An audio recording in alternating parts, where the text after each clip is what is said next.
Hey, everybody. So I'm going to be real with you for a second here. We know that the fire service culture tends to lean conservative. And when topics like politics and policy or social issues come up, it feels like people really either shut down or go extreme. But here's the thing, avoiding these conversations doesn't fix anything, and neither does extreme behavior. So I want to talk about something that feels really important. It's how we have meaningful conversations about this kind of stuff without causing more conflict or harm. So I'm bringing on a guest today, and she wants to remain anonymous, and I'm totally okay with that. So there's not going to be any video for the remainder of this podcast.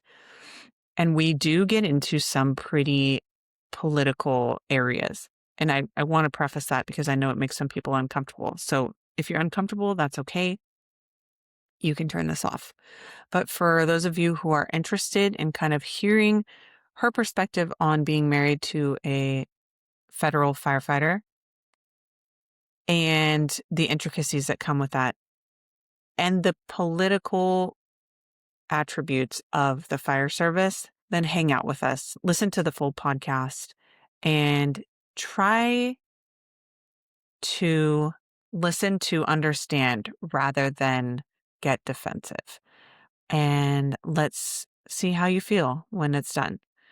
And I'm practicing this myself and really trying to listen to understand rather than get defensive.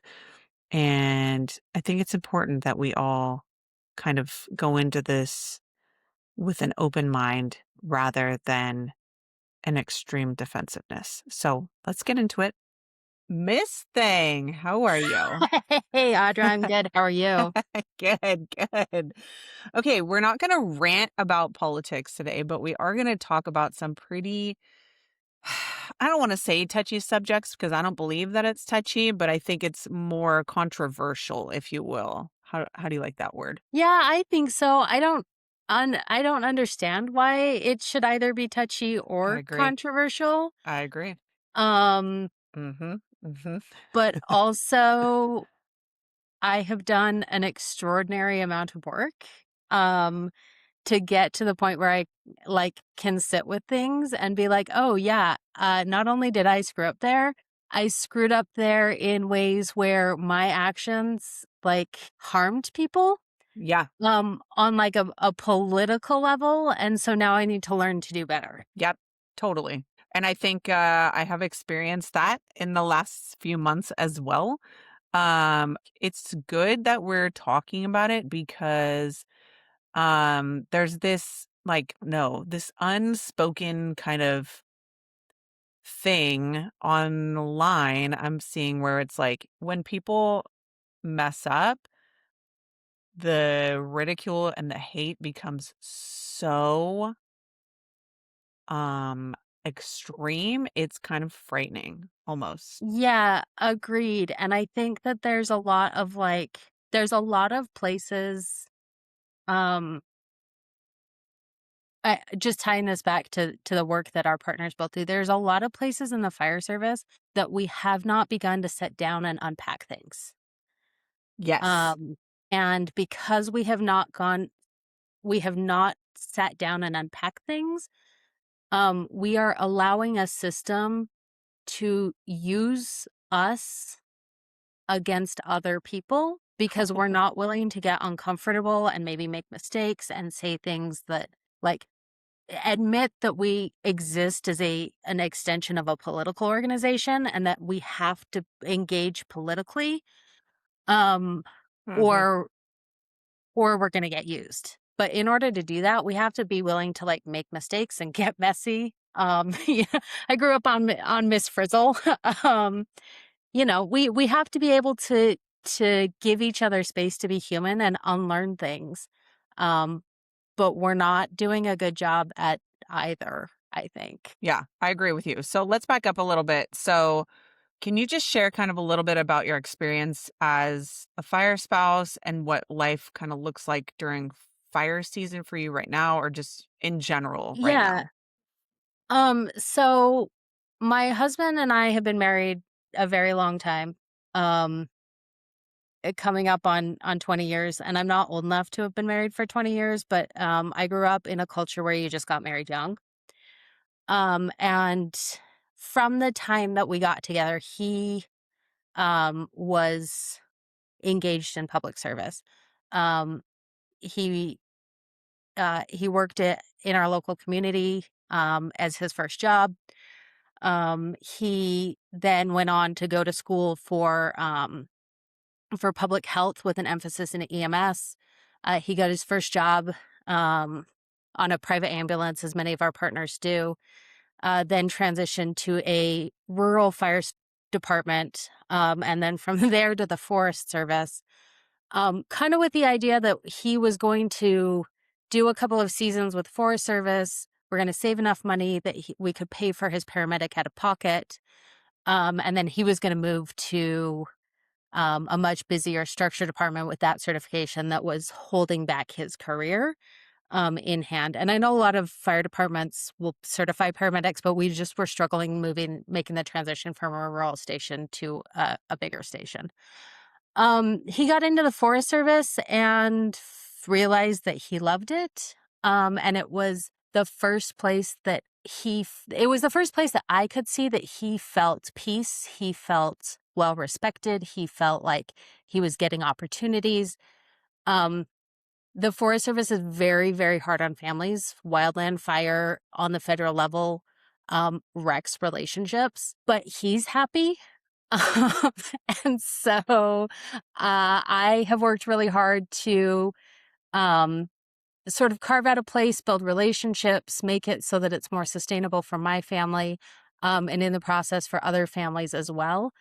Um, he is we're in a region that still has permanent seasonal employees, so he's off for part of the winter. He usually goes to winter training for a month or so, and then comes home and starts in March or April and runs pretty hard until October or November, and then is off in December and January. So right now they are just kind of getting started for the season. Everybody went back to work in the last month, um, and they're doing all of the early season stuff, pulling engines out of bays and buggies out of winter storage, making sure that everything's up and running. Um, Normally they move to a summertime schedule based on the weather. I'm guessing this year it's going to be May.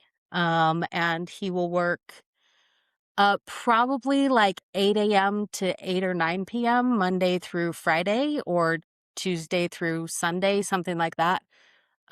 Except on the days that they're like, hey, we need extra coverage. And, then he'll work 6 days a week and have 1 day off, or 7 days a week. And then like 10 days in, they'll give him 2 days off and it'll all start all over again.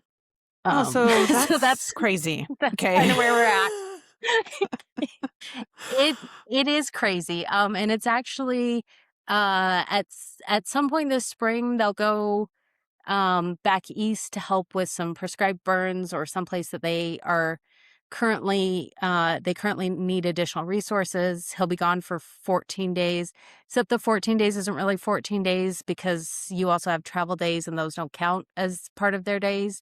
Then he'll come home, and he'll be home for 3 or 4 days and do it all over again. It's actually easier when he's gone, because when he's gone, I know that I have something predictable to count on. I know what day 1 is, which is whenever he arrives. I know when day 14 is, which is the days that he's going to start traveling back. I know about how long it will take them to get back.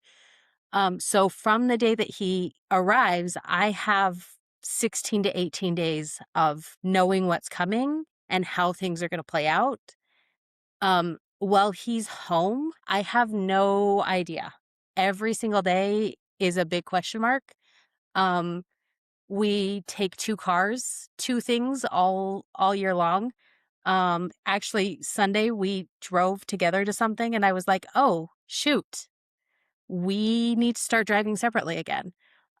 Because he'll get a call in the middle of dinner, he'll get a call in the middle of church, he'll get a call not much in the middle of the night, because we have urban fire stations nearby us, and they will pick up a lot of that overnight. Um, but he's gotten calls like in the middle of a child sporting event, and it's like, "Love you guys, bye." And that's our life from May to October. So he's literally just like got to pick up and go wherever he's at whenever they call. Yeah. So Yeah.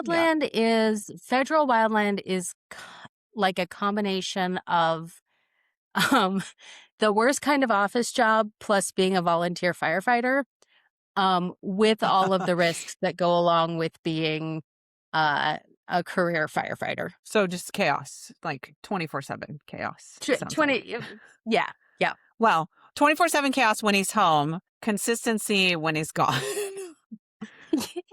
Yes. Yes, but that also is not awesome because, you don't typically marry somebody because you don't wanna spend time with them.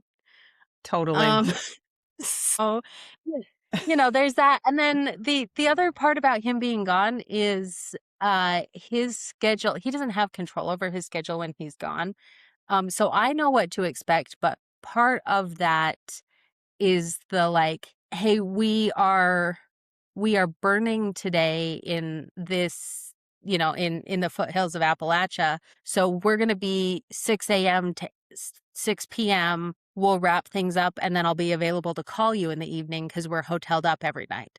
Or he could be on a fire up in the mountains of Montana with no cell service, and be like, "Hey, I'm not going to talk to you for 2 weeks." Um, and depending on the assignment, it could be both. Like, they could go burning and then a lightning strike happens and they go from there to a fire and now they don't have cell service anymore. And he's pretty good at like shooting me a text and like, "Hey, I don't know if we're going to call tonight." But then it's still like, it's just that sort of adaptation of like, am I going to hear from my husband for 2 weeks? Nobody knows. Oh my gosh. That's crazy. Very different. I mean, granted, strike teams, those same feelings cross my mind, but that's not like a constant occurrence. So it's completely different. My hat's off to you for that chaotic lifestyle. So what initially kind of got you paying attention to policies affecting wildland firefighters? So I don't personally know how anybody lives within this life and is not aware of politics. Um, because it is a political job. Um, the decisions that are made about whether or not we pay firefighters, impacts whether or not we can hire enough firefighters. Decisions about how we're going to manage public lands impacts what the job looks like and what comes home with my husband every day.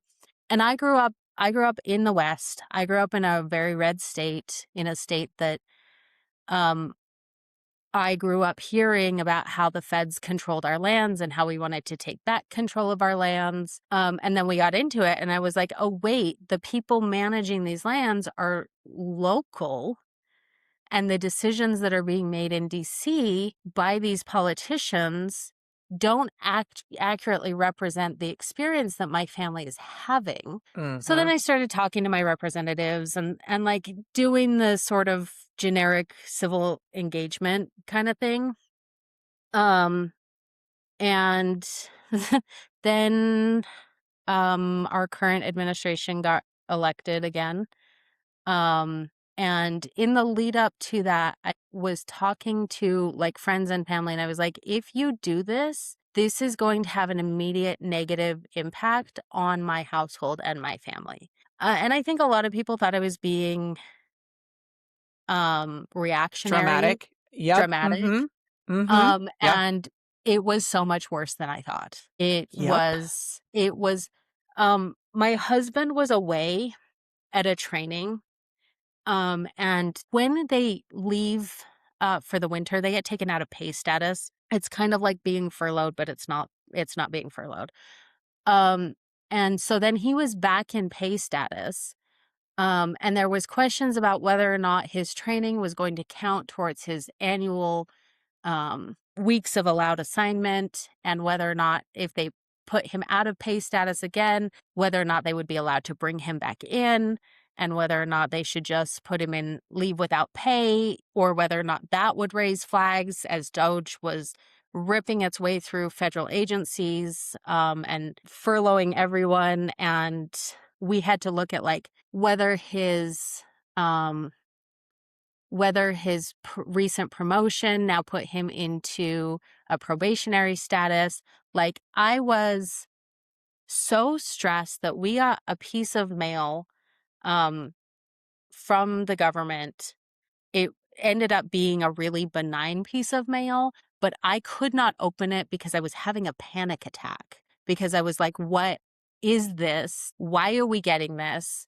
What is this about? Like, the level of stress was so high that my family was not functioning. Um, and my friends were losing their jobs, and my friends were losing their grants. Not just the Forest Service, but like I have friends that work in public health that were losing their grant money, that were losing their research funds. And I just watched this and I was like, I don't know what to do. I don't know what to say. Maybe if I just keep my head down and stay quiet, um, everything will be fine and we'll get through this. Which I think is a pretty typical response for a lot of people in crisis, right? And then, gosh, it's been like 9 months. Um, in the process of all of this, a a incident commander from California um, invited ICE onto a wildfire to check the immigration status of some contract firefighters. Um, and that was the moment where I was like, I can stay quiet and protect my family and watch this happen, or I can start talking about what's happening that's putting our communities at risk in our homes, on the fire line, and in our government.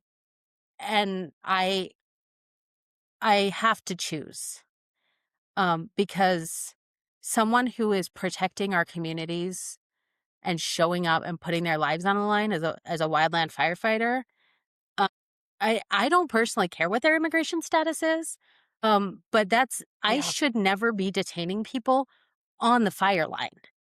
I should never Hmm. be on an active fire interfering with those people doing their job. Yep. Like, and that was, I just couldn't be quiet anymore. I couldn't just keep talking to the echo chamber that was my friends and my family. Um, and so that's where I started my Instagram. And like, you'll never see my face because there's a chance that it will impact my husband's career.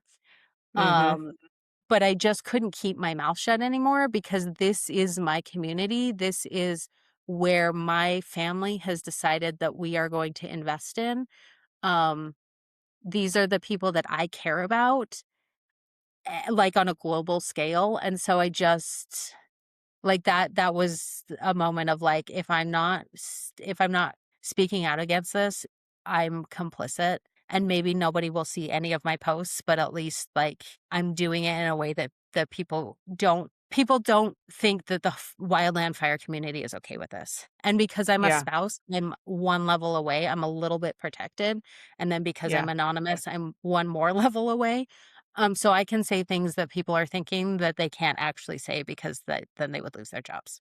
And I think, like you said earlier, um, you know, the immediate reaction was, I'm going to, keep my head low and I'm not going to say anything. And it's something in your body that's just telling you, this is not right. I can't be quiet. It's physically hurting me. Um, whether it be mentally or, a lot of female stress comes out in pain. Yeah. That's where we're all suffering from some kind of crazy autoimmune disease. But that's a whole nother podcast.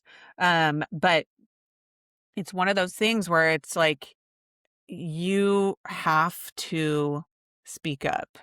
I think we're in a day and age now where it's like, if you're not actively speaking out against the things that you feel are wrong, I don't know how you can sleep at night. I mean, I will be totally honest with you. Like, that's to me, that's how I feel. Is like, if you don't have a moral compass and you don't think that what is going on is worthy enough of discussion and you want to pretend like it's not happening, then I have a major issue with that.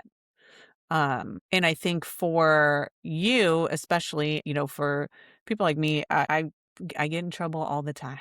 And I always have it in the back of my mind. Like, I don't want to ever become uh an an appendage on my husband's career, much like, reasons why I don't show my kids' faces online. Like, I never talk about my husband's department directly. I never say where he's from directly. Plenty of people know. It's not hard to look it up, but it's one of those things where it's like, we should be allowed to speak up about these things and not have an indirect or direct consequence. Do you Yeah. agree? I yes, very much Mhm. yes. And I Yeah. think more than that, okay, firefighters, I'm talking to you. There's a lot of criticism about the quote unquote firewife identity. And like there are whole groups dedicated to making fun of the spouses that support their husbands' careers. Um, Oh, yeah. First of all, that's shitty. Can I say Mhm. that? Absolutely. um, it's really shitty because you do not understand what is going on at home. And um, all of the research is centered on firefighters. There's very little centered on the family experience. And all of the tools are um, for the firefighter, not for the family. Um, so we are largely invisible. But the thing is, there is a level of our entire experience that is defined by our husband's career or our partner's career. Um, like I did not get married to parent alone for 16 days at a time. I did not get I did not get married to do all of the chores by myself for 16 days at a time. And I'm willing to do that not because I'm like a long-suffering wife, but because I am committed to my partner's public service and enabling him to show up for a community through that. Um, but I'm also not just going to keep my mouth shut and be like, "Oh yeah, that's fine," because the fire service relies heavily on women's unpaid labor. 1,000,000%. You just freaking nailed that. Okay. Um, And it's something that they don't want to talk about and they don't want to acknowledge, right? And they want to, make fun of us for, quote unquote saying we're the fire wife, or, I see it all the time with LEO spouses. I see it with milsos. I see it, all over the place. yeah. They don't they don't talk shit about the wags of all the sports players. They think they're great. Yeah. But Yeah. we're somehow less than that because I don't know, our husbands don't make millions of dollars throwing a ball across the frickin' field. They actually do important shit. Like, no offense, I love sports, y'all know. But at the end of the day, it's like you're not any more worthy than the rest of us. Right. Because we work just as hard keeping the house together and our family structure together, supporting our spouses, supporting ourselves and our own careers and our own goals, and than anybody else. And we kind of have a right to do whatever the fuck we want, right? Like, Yes. And not only that, like when policy decisions are made, we are not invited to the table. Mhm. When um when my congressman sat down with people at the Forest Service, he sat down with employees of the Forest Service. He didn't bring in the families. He didn't sit down with the wives. Um, and we don't have any support structure. We don't have an auxiliary. We have each other, and we have each other by finding each other accidentally on the internet. Um, and Yep. so when I show up and say I am speaking as a fire wife, that's because it is a survival mechanism for me to understand what is going on in the political scheme that impacts my life without me having any ability um, to influence it unless I am loud enough that I demand a seat at the table. 100%. Okay, why do you think so many conversations like this around social issues, politics are avoided in the fire service? Um, I think that a lot of it is that um you at the end of the day, the person next to you on the line is someone that you have to trust with your life. And we've developed a culture in the United States where w- political disagreements um so often are So like divisive. they're so Mhm. divisive. And there's Mhm. I've been my family is white. Um and I don't have an incredibly great relationship with my parents or my siblings. And some of that is because of political differences. Um and because we can't figure out how to communicate with each other, and frankly I find their politics quite immoral. Um and and so I recognize that as I'm saying this, like, that is a manifestation of the same reason that we can't have these conversations in the firehouse. Um Because we're not simply dealing with matters of like, well, I want my taxes to pave roads and you want your taxes to cut trees. We're having conversations about like, I support a president that should probably be in jail, and you saying he should be in jail makes me feel threatened. And I don't really know how to navigate some of that dynamic. And so it's really scary because if I find out that you and I have these really significant political beliefs. Um, Mhm. like, is my husband going to be Mhm. able to trust you on the fire line? Is your husband going to be able to trust my husband on the fire line? And so Mhm. when we're dealing with topics of like literally life and death, how do we navigate some of these more complicated political conversations?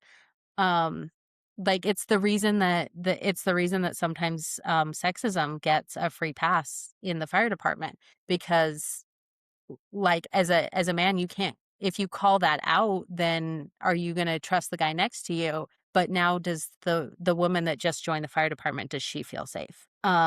And so there's this Mhm. really complicated dynamic where we're literally putting our lives in each other's hands. And our spouses are putting their lives in each other's hands. um and so like arguments at home that translate into arguments with sp- fi- basically the fire department is a family. And Yeah. we're not real, we're kind of a dysfunctional family. Dysfunctional um family. Yep. to me, I think that we're not having the conversations because it feels too scary, it feels too actually dangerous. Yeah. um and like, you can have like, I can have a political blow up with my family and I can stop taking their phone calls. You can't do that at the firehouse. Yeah. Yep. Um, and you have to be able to trust that person, that they're gonna like, you have to be able to trust their judgment. Can you trust their judgment if you and they have a drastic political disagreement? You have to be able to trust that they've got your back no matter what. Can you trust that if you're both really angry at each other? Like, there's a lot of political stuff, or a lot of emotional stuff that shows up on the fire line, and we can't like totally split Yeah. ourselves off from that. But I Yeah. also think Yep. that I think that there's a it's intentional. Um, and you have to go back and look at the history of the fire service here a little bit. Yeah. Like if you look at how the Irish got accepted into society, it was Yep. largely because they were willing to um show up and die as firefighters, and as police officers, and doing really hard, difficult, dangerous work. But then, in order to be all the way brought into the in crowd, they also had to accept things um, like racism. The Mhm. Irish firefighters were very, very anti-black, um, Mhm. and at points, the Irish were very anti. Abolition because they felt like it was a threat to their job security. And we haven't untangled any of this. And so that shows up like at the firehouse, and in our communities where it's like we have all of this history, but none of us have navigated any of it.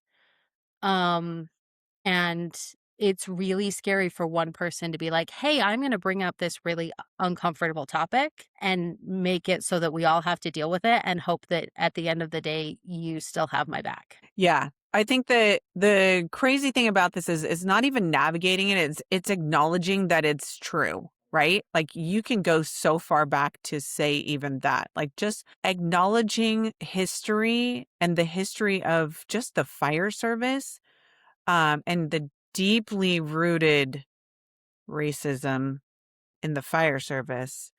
Um, just acknowledging it. It's not even it doesn't have to be an like argued, just acknowledge that it's a fact. Do you know what I mean? Like we go so far into this argument of like, oh, that's not true, but it is true.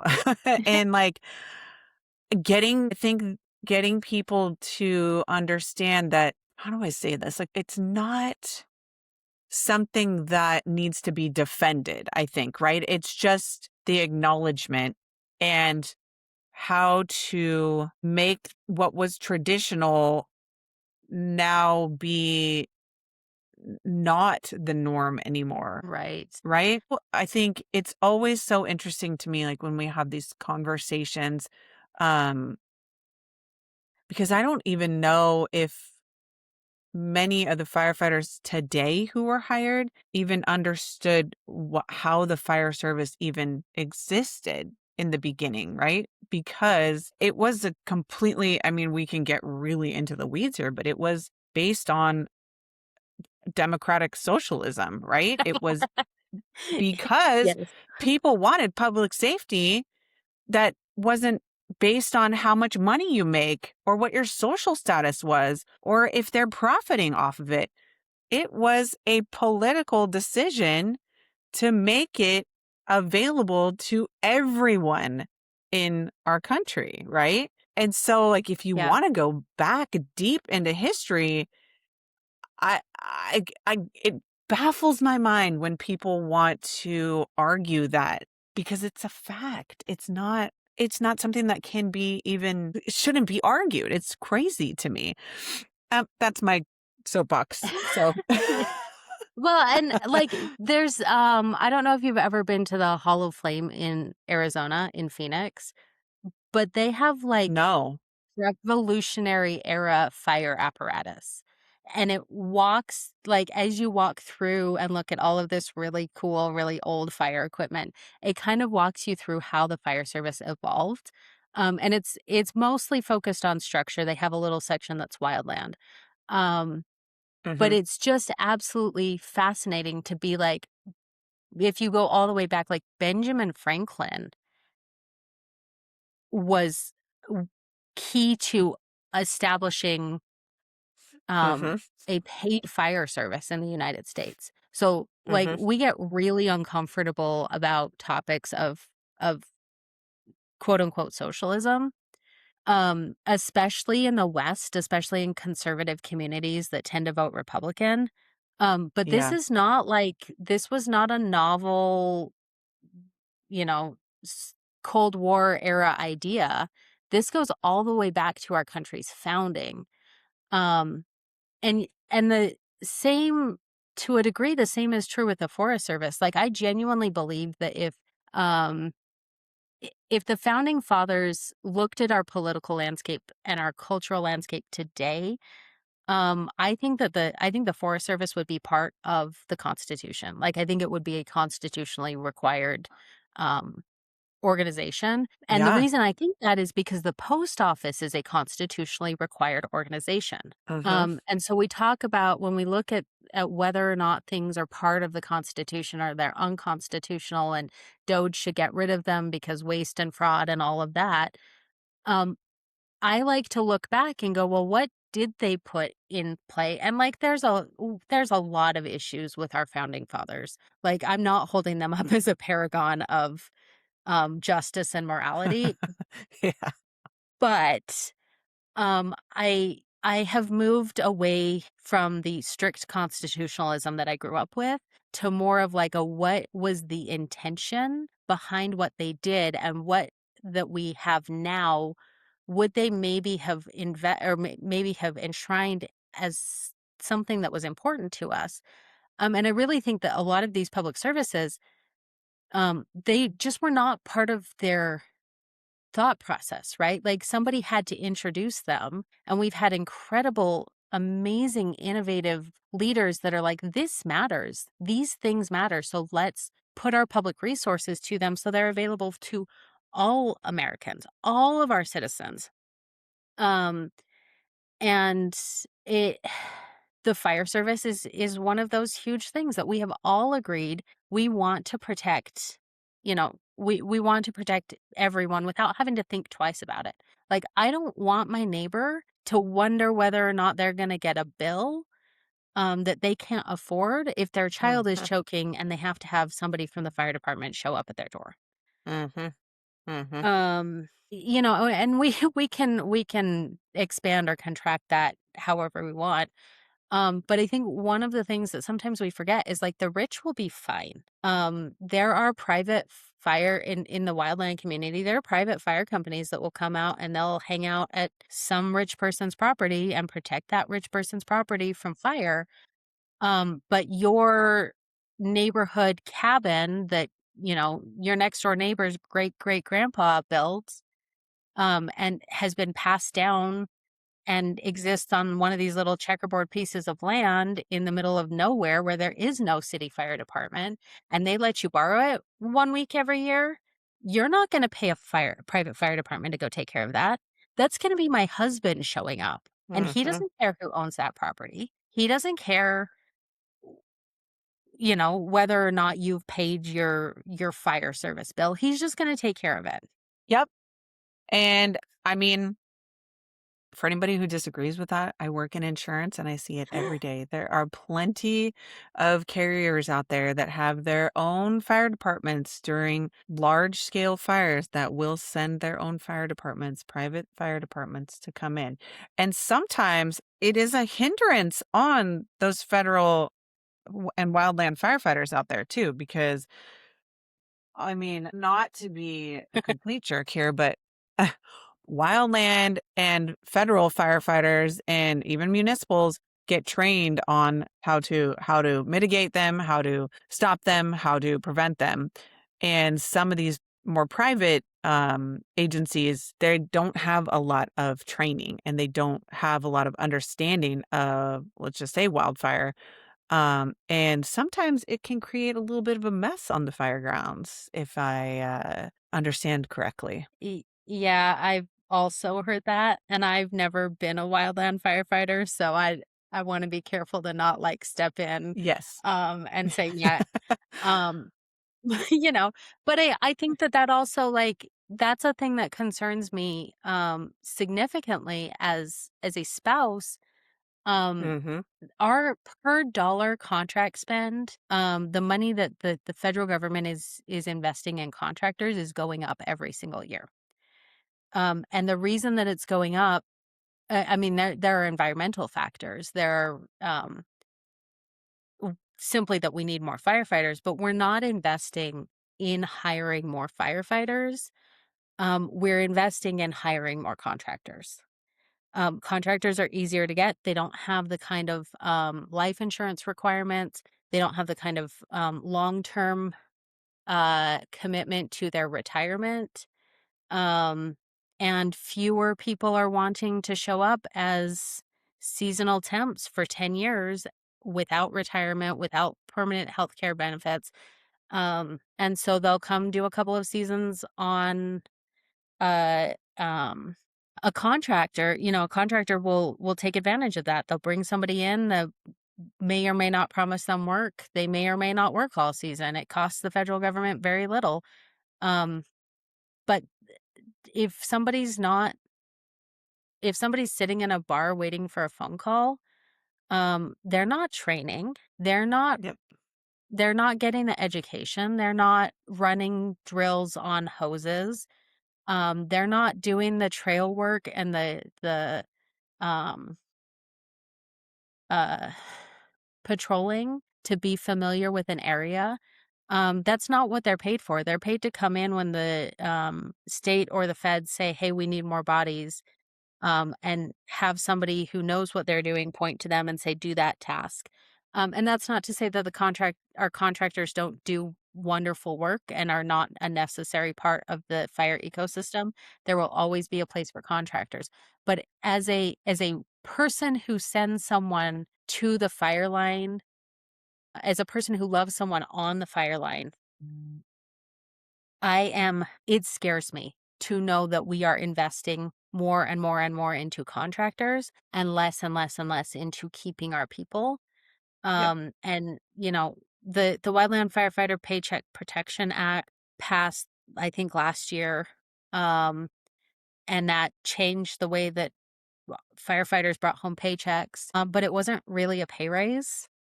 It was just a change, and it was 5 years too late. Like the Hmm. amount that the pay raise was, it didn't keep up with the cost of inflation. So essentially, we're at the same place that we were 5 years ago, where you can't. I don't know how people make ends meet just on a firefighter salary, like as a Yeah. wildland firefighter. And like places like Idaho Department of Lands, I think still pays their firefighters like $16 an hour. Oh Yeah. my God. Yeah. Oh my God. So, like, the states Oh, are my not kids make any more than better. that minimum wage. Okay. Oh my God. That makes me sick to my Um, stomach. y you God. know, so that's where I go Mm, back to, like, I don't know how we ignore the politics when the politics are what defines yeah. whether or not we get paid, and whether or not, you've got somebody working next to you that has no training, and whether or not whether or not somebody is going to spend 15 years in the fire service as a temp and never have any retirement benefits. Like these Yeah. are real issues, and they're not decided at my kitchen table. They're not even decided at City Hall. They're decided in DC. And so when we don't talk about the politics of to get real big, to when we don't talk about the politics of the oligarchy and the fact that we have billionaires running this country, and it's better for billionaires to have contractors because they can make money as a contractor or as owning a contract company that they can't make off having more wildland firefighters. Like those are real conversations that are impacting Mhm. my household every single day. Yeah. And when the government shuts down, like they have been, what, twice now? Was it last year? Was it twice last year? I think so. Wildland or It might have Fed been fire three firefighters don't times. get paid, right? God. So Yeah, when that when entirely depends. mhm, Yeah. Um, so I think we've been through, I think, 6 shutdowns, um, oh in the my God. last 3 or 4 years. In every case for us, um, the fi the fire service has been funded temporarily to get through the shutdown. That doesn't make it any less stressful. Yeah. Were at we were at Disneyland, um, and we're a two-income household. My income is significantly more than my husband's. We were at Disneyland and I was like, we're okay because I have a job and I'm going to keep getting paid. But Yep. I definitely am looking here, you went on vacation Monday over Thanksgiving and Friday is payday and we don't know if you're getting paid. So, um, let's just be a little careful because we're like at Disneyland, but also, all of the sudden finances are really tight. Um, and my family is in a position of privilege because I have a career that, um, takes care of us really well. For a single income family, like I have friends whose husbands are firefighters who rely on the local food bank. Yep. And when they don't get paid, um, there's not extra to go around. And when Doge came in and fired a bunch of Forest Service employees, like they didn't have a backup. There wasn't any extra. They weren't getting paid while their cases went through court and appeal and things like that. Like these are people making 15, 16, 18, $20 an hour in places where rent is $3,000 a month $1,500 a for month. Yeah. yeah, yeah. Mhm. Yeah. Yeah. Like those are real things. Those are real life consequences of us not being willing to engage in the political process. Yeah. So I think my biggest question really for you and just for anybody who's listening is just, I mean, maybe just how do we even just start having these very uncomfortable conversations? I think you and I probably see more than we need to see online, just the backlash of just when you do um say something, and we've probably both felt it too. Uh but these conversations need to be had in a way where both sides feel seen, maybe heard, maybe not necessarily understood, but coming from a place of wanting to be understanding rather than constantly being defensive and divisive. What do you think that looks like in this current political climate? Is there even an opportunity to get there? That's a great question. Um and I don't live in Montana, but I am watching the work that Sam Forstag is doing really closely. Mhm. He's a former smoke jumper, and a NIFI union leader, and he quit his job to run for Congress. And the way that he is talking to people to me feels really extraordinary. Because because he is talking about the issues that um everybody is feeling right now. Regardless of whether or not you're a firefighter or you work at um your local big box store or you work in a fairly lucrative career, um unless you are among the very richest, um wages do not go as far as they went even just 2 years ago. It's harder to make ends meet. Everything is more expensive. And oh my goodness, have you been to the grocery store or to the gas station recently? Um, Prices for gas are insane. And if you're making $12 an hour or $15 an hour, and it costs you 2 hours of work, or it costs you an hour of work to get 2 gallons of gas, like you're gonna feel that. And I don't think that the answer is in partisanship because frankly, um, I the Democrats have not done a good job at advocating for average Americans either. Yep. There is no reason why we should have waited um until a Republican decided to put the pay increase for federal firefighters in the budget bill and pass it on a technicality. That should have been done when the Democrats had the majority, like years ago. Yep, Um, I agree.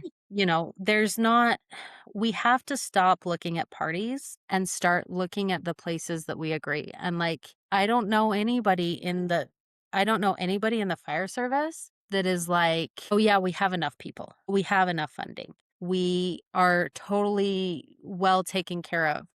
Um, everybody has good work-life balance. It doesn't matter if you're structure or federal, um, wildland, everybody's feeling it. Um, and I think that Yep. like that's a starting point. Okay, so we are short-staffed. We know we've been short-staffed. We've been short-staffed for a long time. Can we sit down together and start talking to our Congress people? There's 10,000 of us, 12,000 of us federal wildland families. We're not a huge population group. But if all 10,000 of us and our parents and our friends and our siblings were talking to their congresspeople every single day about wildland firefighting, I guarantee you things would change. I think at the city level, Yeah. it's both a little bit easier and a little bit trickier. Um, because it's really hard in this environment to be like, hey, we need a pay raise. And we know that that means your taxes will go up. Um, but we Totally. can't keep going like this. That's a really tricky conversation. But I think if we sit down and we have those conversations with people, I would like to think that we can get on the same page. Um, I don't know, maybe I'm just a hopeful optimist. Yeah. It's it's so funny because I mean, I've had this, I've asked this question to more people than I care to admit lately. And it's interesting to me because, sometimes the conversation starts out really heated, when you are coming from a defensive space, right? And then when you kind of break down on the layers, though, and you really get into the conversation, the truth is that we are not that much different than either, call yourself a Democrat, Republican, whatever you want. I think at the core, most people, most Americans really want the same things. They just maybe don't know how to articulate it the same. And it turns into this heated battle of I'm right and you're wrong instead of, oh, wait, that actually makes sense. And I'm not talking when I say this, I'm not talking about like the extreme views, obviously. There's always going to be, either side, any side. All the circle has some kind of extreme point of view. I'm talking about, the more fundamentals like healthcare, like, affordable gas, like, just the basic necessities and needs of a human being. um Most people that I've talked to, most conversations that I've had, underneath that onion is really, we all really do want the same things. It's just getting back into that middle and really being uncomfortable enough to have these discussions and knowing when to stop when it gets, contentious, and trying to find a way to navigate, the complexity of it all is just, God, it would be so nice. I would love to be, as I want to be an optimist. I really do. I really think that we have it in us. It's just there's not enough people talking about it because we're too busy, and myself included. We're too busy inserting our opinion and our idea instead of just getting people to come and sit down and have a cup of coffee. I mean, I'm just as guilty of that too. Like, there are people that I would prefer to never speak to again, just because I know their ideas are so different from mine on the surface level that I wouldn't even. I don't want to say I wouldn't ever want to speak to them to get more, in depth, but I think because everybody is so up in their feelings, um, that it's really hard to sit down and have those uncomfortable conversations. And like you were saying earlier too, I have um had many conversations that got heated with even with my family, with friends, you know, obviously with people in the fire service world. Um but, some of those uncomfortable conversations have ended quite well when we've both kind of been like, "Oh, damn, we actually are really alike. So, like, how do we think so differently if we are so alike? What is feeding our brains, and what are we reading into and seeing constantly that is making us feel like we're so different?" And that is interesting to me. Um but I do think that just me and you even having this conversation right now, somebody hopefully will listen and go, "Oh, damn. Yeah, okay. We could sit down and have a discussion about this." And not necessarily sitting around the firehouse table. That's probably not the best place to start with these conversations in case they You're do right. get heated. We don't want to cause mistrust in the departments. Although I think there is a lot of underlying mistrust already because people aren't stupid. And I think for some reason, there are some that just feel like they can say and do whatever they want and there's no repercussions. But the repercussion is the lack of trust. And, especially in the departments, they feel that lack of trust. Even if it's unspoken, they still know who's doing what and who's saying what and that who is making it harder to work, I think, right?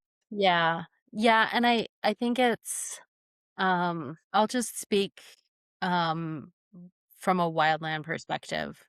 Mhm. I think that there's a really complicated dynamic where firefighters tend to vote Republican. And so Mhm. if you're not a conservative, and statistics bear this out, right? Um, so if you're Mhm. not, then it's you prioritize keeping the peace, even though you don't fully trust those people. Yep. Um, and the same thing, Yep. firehouses uh tend to be male dominated, and there is culture that comes along with that. Yes. But when there was a blow up in the wildland community because somebody was saying something that was really quite tasteless. They shouldn't have been saying Mhm. it. They got caught saying it. They got called out. Um, and when they got called out, there were all of the comments from all of the firefighters that had worked with this person who were like, "Oh yeah, I knew it was just a matter of time." Like, I didn't know that. I didn't know that this person that Mm. I followed and said positive things about and referred people to, I didn't know that Mhm. there was all of this underlying stuff because nobody's willing to call it out. Yep. And like I think some of that comes down to the culture from leaders. Some of that comes down to, at least in Wildland, like we have the Hatch Act. You have to be really careful about what you're saying at work. We Mhm. can't have political conversations at the firehouse table. I mean, we don't even have like a firehouse that I can go visit. Yeah. Um, you know, but that's where like it's really important to get your business unit, your forest or your desert or whatever, your BLM unit, your park service. It's really important to get your people unionized. It's important to go organize because then we can sit down and have the conversations together in a place that's safe with your forest steward, with the people that are looking out for you. Because we're like, everybody's on the same page at that point that like we all want to be treated well by the person that we were, by the agency that Yep. we work for. Yep. So let's use that as our starting point. Go sit down at your union table and have the conversation there. If we all want this job to sustain us to feed our kids, we all want to know that when our spouses are going out to the fire line, that they're going to come back safely because they have good leadership. We all want to know that retirement, that after years of service, and you leave and you retire, that you're going to get something back, that you're not going to have to keep working. Um, like, let's Because that's what you start. deserve. What do you mean? Like, Yeah, yes, it's because when you commit yourself to your community, to protecting people no matter what, the expectation is that you get taken care of when you can no longer do that. Like, to me, that's a really basic expectation. That is completely agree. what It is you basic. Mhm. that is the social contract of being a firefighter, is if you're going to put yourself in harm's way, when you can no longer do that for your community, they take care of you. Yeah. And we get Yep. that through retirement, we get through that through healthcare, we get that through a pension. Um, and so I think if I don't think we can start at the firehouse table. I think we can start at the dinner table.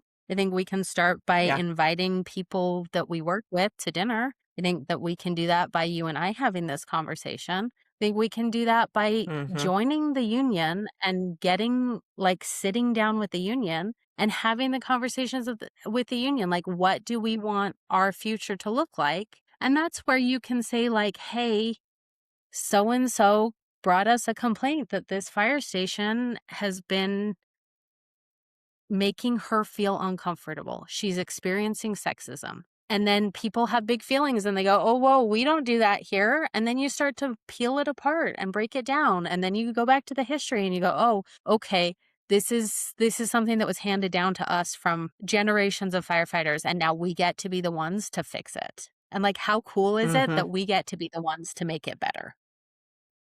Um, Yes. Yes. Amen. I wish we could sit down with, not like, "Oh, I have so much shame because I screwed up," but, "Oh, I get to be the one to fix it." That is such a great spin. Um, and such a good way to look at it. Is like, yeah, we fucked up, but look at, we have so much potential to make this so much better. And I talk about this almost every podcast. My final question is always, what legacy do you want to leave for yourself, for the department if you work there, or for your family? This is the legacy that these current firefighters can leave, is making it better for the next generation. And I think that's really, like, that's our goal for our kids, right? That's my family. One of our core goals is really, we're leaving our kids hopefully better than the previous generation in the things that we can control. Uh, because there's a Yeah. lot of things that are out of control, right? But the hope is that you take this job, this very important role, whether you're municipal, wildland, federal fire, CAL FIRE, whatever you are, volunteer even, you take this job, this very important job that really is a countrywide, a worldwide movement, and make it better just a little bit for the next person. We can clean it up. We can. I know.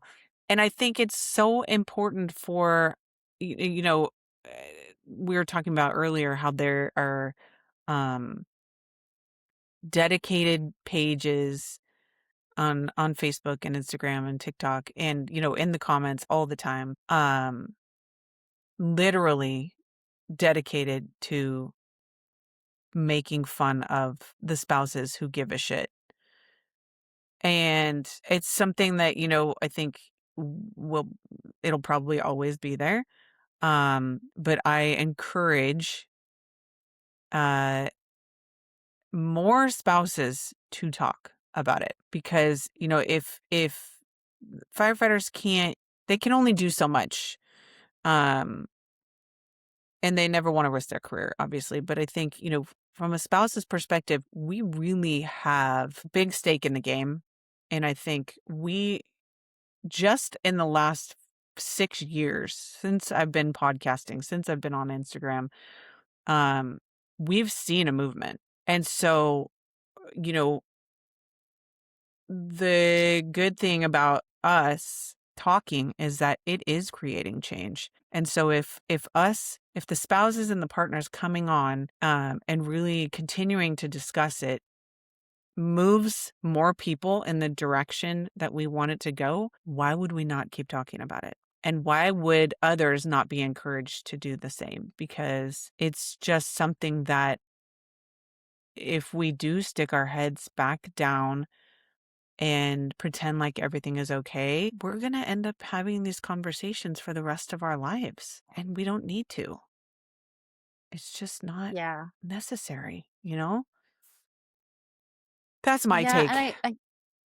I know I totally agree with you, and I think the thing is, um, for a very long time, um, firefighting was either a career that you could sustain yourself with, in the case largely of structure, or it was a thing that you did for a few summers and some of the guys did for a long time, but they just accepted the fact that that meant they were never going to have a family. Um, and those both of those dynamics are changing. Um, and in and where we have more two income households, you know, both people are working to be able to support um a household where one of the people is a structure firefighter, or both people are having to work and one of them is a wildland firefighter and they are still absorbing all of the other costs of being a firefighter household. Missed holidays, missed birthdays, um, long separations, like teams, assignments where you don't talk to your spouse. And we're no longer accepting things that our mothers and fathers and um, family members accepted. We're no longer accepting what used to be acceptable in the fire service. And that's a good thing because Yes, that creates healthier families and healthier fire stations. Um, but it's going to be the work of the partners to say this is not acceptable. And maybe that translates into firefighters showing up and saying, "Hey, this is not working. We need to change it." Or maybe it's fire spouses showing up at the ballot box, showing up at City Hall, flying ourselves to Congress to talk to people in the halls of Congress to be like, hey, this is not okay. And our families are not okay with this. Our families are not okay because of this. Um, I I don't think I think that as much good as we're doing talking to each other, and that's really, really, really critical. I think if we ignore the political end of it, we're just going to end up back in the same place over and over and over again. I agree. Um, I agree. Yep. we It has we to have extend to be further like, than the table, right? Yeah. right. Yep. Yes, Totally. absolutely. Yeah. Yeah. So I think that would be like the thing that I would love to walk away from the like I believe very much in the work that my husband is doing. I am investing my life in making it better for the families that come after me. I don't have any like belief that all of the things that I'm trying to make happen are going to benefit my family. Um like I don't like as I'm engaging politically, what I'm hoping is to like protect our national parks, protect our public lands, speak about threats to the Forest Service, not because I think it's going to make a huge change and I'm going to just be able to relax one day and be like, "Oh, I'm so glad we protected all of the fire." Um, you know, like I realize that this is probably a lifetime fight before we get to it back to a point where it's like, "Oh, actually we believe in these things." I just hope that the people that come Yeah. after me don't have to have the same fight. Um I hope that Yes. at some Oh my point as a God. country, It is we decide that exhausting. public lands matter. Like, that we decide the environment matters, that we decide that the people who are protecting our public lands deserve more than $17 an hour. Like, that's what I hope, but I can't do that just having a conversation, you and me. I can't do that just having a conversation with, like, people that agree with me. I have to show up places that I'm not wanted, and let Yeah. people make fun of me because I'm that fire wife, and, like, have my congressman tell me things that are not true and then go blast him on social media. Like,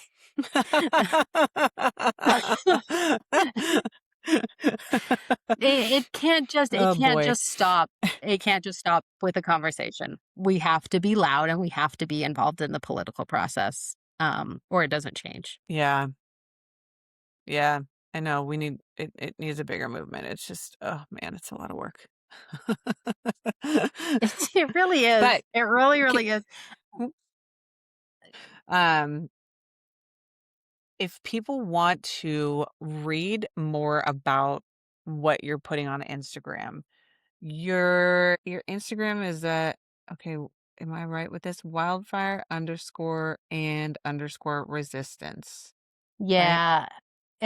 Instagram doesn't like ampersands. I really wanted to do wildfire and resistance, but Uh, then you couldn't read it that way, so it's a mouthful, but yes. I'm okay. at wildfire underscore and underscore resistance. Um, and I mostly just talk about, like, public lands issues and political issues and things that are coming up in federal families, and then also the nitty-gritty of wildland of holding down a wildland fire household. Like, what is it doing to your nervous system? What are the political things coming up? What do firefighters really need to hear if they want to protect their marriages? Um, what do we need support from the public on to make sure that we're getting taken care of so that our partners can keep showing up on the fire line? Um, so that's Yeah. it's a lot of politics. But it's really good stuff. I mean, just from, reading um some of your posts and your reels, I've already gained more knowledge than I had before. So I love what you're doing. I encourage you to keep it up. And who knows, maybe you and I will end up in Congress one day having a discussion with some people. I uh, maybe you and I will find some bandwidth and get ourselves elected one day, and then we can fix all the problems. Oh, girl, when are we gonna do that? We both work full time, okay? It's it's true. I actually don't have any aspirations of that, but, I would love. Honestly, like, from my perspective, I swear, at this point in the political landscape, I feel like we would get more done not being elected officials. This is very fair. It's I don't just, yeah, I don't know. We just need to clean house wholesale. Like, I agree. I'd I be willing agree. to sacrifice the few people that I feel like are doing good work if we could just start over. I completely agree. Completely. Well, okay. Thank you for coming on here and chatting with me. This should be an interesting one for everybody, but you know what? It's a good conversation and it needs to be had. So we'll keep having the uncomfy conversations over here at Carry On Fire Family. Thank you so Oh, much. I appreciate you tremendously. thanks for your time, Audra.